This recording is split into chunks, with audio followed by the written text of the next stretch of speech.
नमस्कार मित्रांनो, कसे आहात सगळे? बरे आहात ना? आज आपण बघूया ठरलं तर मग या मालिकेचा आजचा म्हणजेच 3 सप्टेंबरचा एपिसोड. एपिसोडच्या सुरुवातीला आपण बघतो की सुभेदार घरात सगळे जेवायला बसलेले असतात. सगळे सायलीच्या मोदकांचं खूप कौतुक करत असतात. त्यावर प्रतापराव म्हणतात, तुम्ही काय फक्त मोदकांचंच कौतुक करणार आहात का? सायली बाळा, सगळा स्वयंपाक उत्तम झालेला आहे हा. त्यावर अस्मिता म्हणते, सायली मी अजून 2 मोदक एक्स्ट्रा खाईन ना, प्लीज मला दे. सायली अर्जुनची वाट बघत असते जेवायला यायला, पण अर्जुनचा काहीच पत्ता नसतो. इकडे आपण बघतो की अर्जुन आणि चैतन्य आश्रमात आलेले असतात. ते कुसुमताईला भेटतात आणि कुसुमताई ठरल्याप्रमाणे सायलीचं थोडं सामान बाहेर काढून ठेवते. पण कुसुम म्हणते की आता कपाटात काय काय सामान आहे ते मात्र आपल्याला बघायला हवं. अर्जुन म्हणतो, कुसुमताई मला आठवतं की मधुभाऊंनी सगळ्या मुलांच्या सामानांची गाठोडी बांधून ठेवलेली आहेत. तर ती कुठे आहेत तुम्हाला माहीत आहे का? त्यावर कुसुम म्हणते की पोलीस केस चालू होती त्यावेळी पोलीस इथलं सामान बरंच घेऊन गेले होते आणि परत आणूनही दिलं त्यांनी. पण त्या हलवाहलवीमध्ये सामान सगळं इकडे-तिकडे झालंय. त्याच्यामुळे मी नक्की सांगू शकत नाही की गाठोडी नक्की ठेवली कुठे आहे. मग अर्जुन म्हणतो, "ठीक आहे, मग आपण हे सगळं शोधून काढूया. त्याच्यात बघूया सायलीच्या बालपणीच्या काही आठवणी मिळतील का आपल्याला." इकडे सायली अर्जुनची वाट बघत असते. मग ती त्याला खूप वेळा फोन करते. पण अर्जुन म्हणतो की नको, आता जर हिचा फोन उचलला ना, तर ही 17 प्रश्न विचारेल. त्यापेक्षा मी फोन सायलेंटवरच ठेवतो. आणि तेच सगळे मग कामाला लागतात. इकडे आपण बघतो की अश्विन वकिलांना घेऊन हॉस्पिटलमध्ये आलेले असतात. ते तन्वीची केस लढायला तयार झालेले असतात.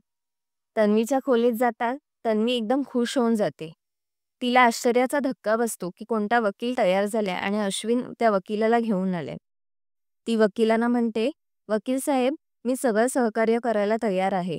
तुम्ही काय जे काय प्रश्न विचाराल त्याची मी उत्तरं देईन. पण प्लीज मला ह्याच्यातून बाहेर काढा, प्लीज." आणि ते वकील तिची चौकशी करायला चालू करतात. ते म्हणतात, की अशी कोणती गोष्ट झाली आहे किंवा तुम्ही सांगितली नाही आहेत कोर्टात, ते मला सगळं डिटेलमध्ये सांगा. तन्वी म्हणते, "आत्तापर्यंत केस संदर्भात त्या दिवशी काय काय घडलं हे सगळं सांगून सांगून मला कंटाळा आलाय. पण निकालाच्या दिवशी फक्त एक गोष्ट मी नवीन सांगितली. ती म्हणजे खून मधुभाऊंनी नाही तर साक्षी शिकरेने केला आहे." इकडे आपण बघत असतो अर्जुन आणि चैतन्य खूप मेहनतीने सायलीचं गाठोडं शोधत असतात. अश्विन तन्वीला म्हणतो, "अगं हे तू आधी सांगितलं असतंस तर हे सगळं झालंच नसतं. तुला शिक्षा झालीच नसती."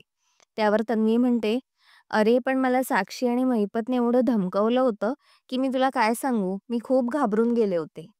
त्यावर अश्विन म्हणतो, "अगं पण ह्याआधी तुझा वकील तर रविराज काका होता. ते तर तुझे बाबा आहेत. त्यांनाच तुला सांगायला काय झालं?" त्यावर तन्वी म्हणते, "जर मी त्यांना सांगितलं असतं तर बाबा माझ्यावर चिडले असते. आणि तुला तर माहिती आहे, कोणत्याही मुलीसाठी 2 पुरुष खूप महत्वाचे आहेत. एक तिचे वडील आणि दुसरा तिचा नवरा. एकीकडे तो महिपत धमकावत होता आणि दुसरीकडे कोणावर विश्वास ठेवायचा मला तेच कळत नव्हतं.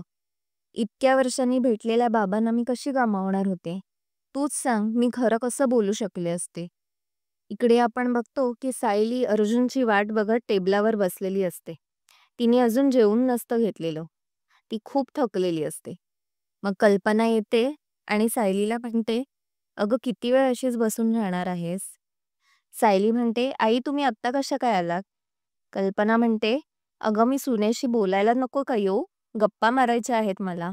मग सायली म्हणते, "या ना, मला तुमच्याशी गप्पा मारायला खूप आवडतं." मग कल्पना सायलीचा चेहरा हातात घेते. सायली म्हणते, "काय बघताय आई?" त्यावर कल्पना म्हणते, "मी तुझा निरागस चेहरा बघते. मी कशी काय रागवू शकले तुझ्यावरती ग इतके दिवस?" त्यावर सायली म्हणते, "आपण आपल्या हक्काच्या माणसावरच रागवतो ना आई. मधुभाऊंना जेव्हा कळलं की आमचं कॉन्ट्रॅक्ट मॅरेज झालं आहे त्यावेळी ते देखील खूप चिडले होते. आपल्या माणसावरच आपण चिडतो ना आई शेवटी." इकडे आपण बघतो की अश्विन वकील साहेबांना म्हणतात की "वकील साहेब, आता तुम्ही माझ्या बायकोशी बोलला आहात. आता ह्याची पुढची स्टेप काय?" त्यावर वकील म्हणतो की "आता आपण हा स्टँड घ्यायचा की तुमच्या बायकोने जे काही कोर्टात सांगितले ते दबावाखाली सांगितलेलं आहे. म्हणजेच ती गुन्हेगार नाही आणि ही कबुली कोर्टात साक्ष म्हणून धरली जाईल. इकडे कल्पना सायलीला म्हणते, तुझ्यावर अविश्वास दाखवून मी तन्वीवर विश्वास ठेवला. किती मूर्खपणाचं झालं हे. मी जाणून बुजून सापाला दूध पाजत होते हे माझ्या लक्षातच नाही. इथे अश्विनला वकील म्हणतात की कोर्टाचा निर्णय काय होईल ते आत्ता आपण सांगू शकत नाही, पण आपण तिच्या जामिनीसाठी अप्लाय करू शकतो.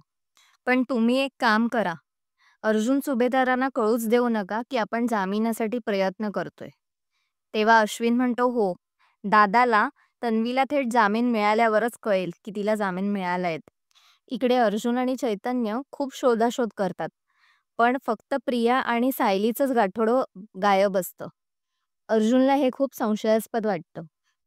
इकडे सायली कल्पनासोबत अर्जुनची वाट बघत असते. खूप उशीर झालेला असतो, पण अर्जुनचा काही पत्ता नसतो.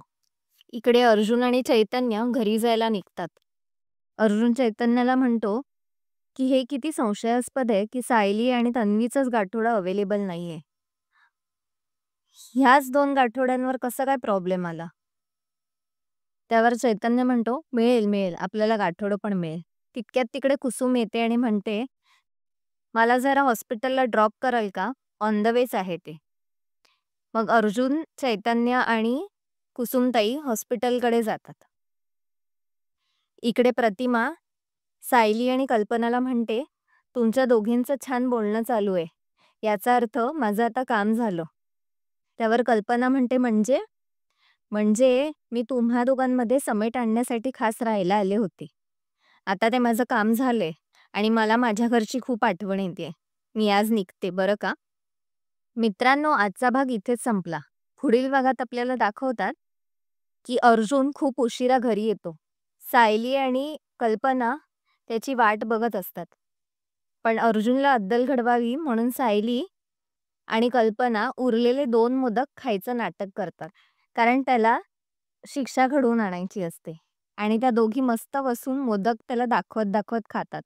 बिचारा अर्जुन तरसतो मोदकांसाठी. मित्रांनो, आजचा भाग तुम्हाला कसा वाटला हे कॉमेंट सेक्शनमध्ये नक्की कळवा. आपण भेटूया पुढच्या भागात. तोपर्यंत बघत राहा ठरलं तर मग. आणि व्हिडिओला लाईक, शेअर आणि सबस्क्राईब करायला विसरू नका. बाय.